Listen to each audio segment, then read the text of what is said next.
that once the popular vote is counted up and it's determined who won the national popular vote, all 50 states would give all of their electoral votes to that candidate.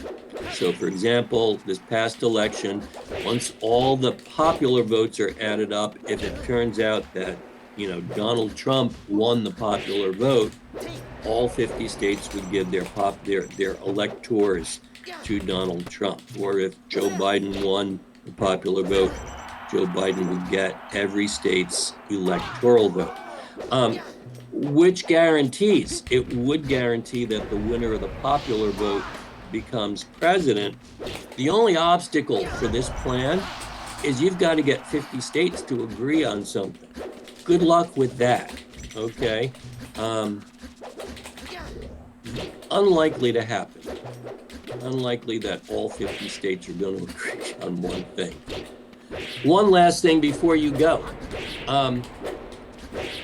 It has happened at least twice in our history that there has been a tie in the Electoral College.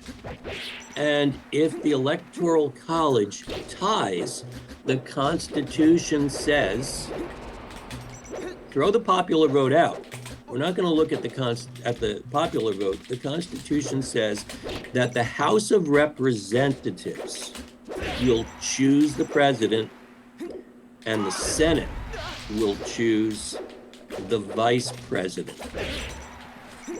This is kind of interesting because, as you guys know, there are 435 members of the House, and they don't each get a vote. The way it works is each state's delegation in the House of Representatives gets a vote, one vote. So California, with 53 representatives from various political parties, gets to cast one vote. You can imagine how those delegates how those representatives in California, they're going to be fighting with each other to decide who's going to get California's vote. Over in the Senate, they're choosing the vice president. This could very well result in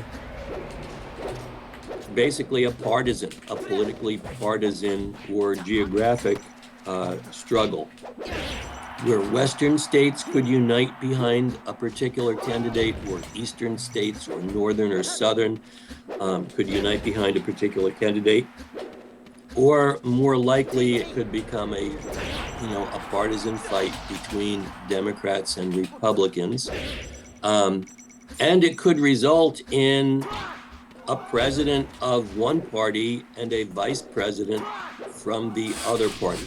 As I said, this has only happened a couple of times with disastrous results, but it has happened, and it still is it's an unlikely, but still a possibility with the Electoral College. Okay, so now hopefully you guys are among the 5% of the United States population that knows how the Electoral College works. Okay, so you can go to your parents and say, hey, Mom, hey, Dad, do you know how the Electoral College works? And if they don't, you can hold it over them. I'm sure they'll be impressed. But it's important to know how it works and to know that, the various problems and shortcomings it presents, and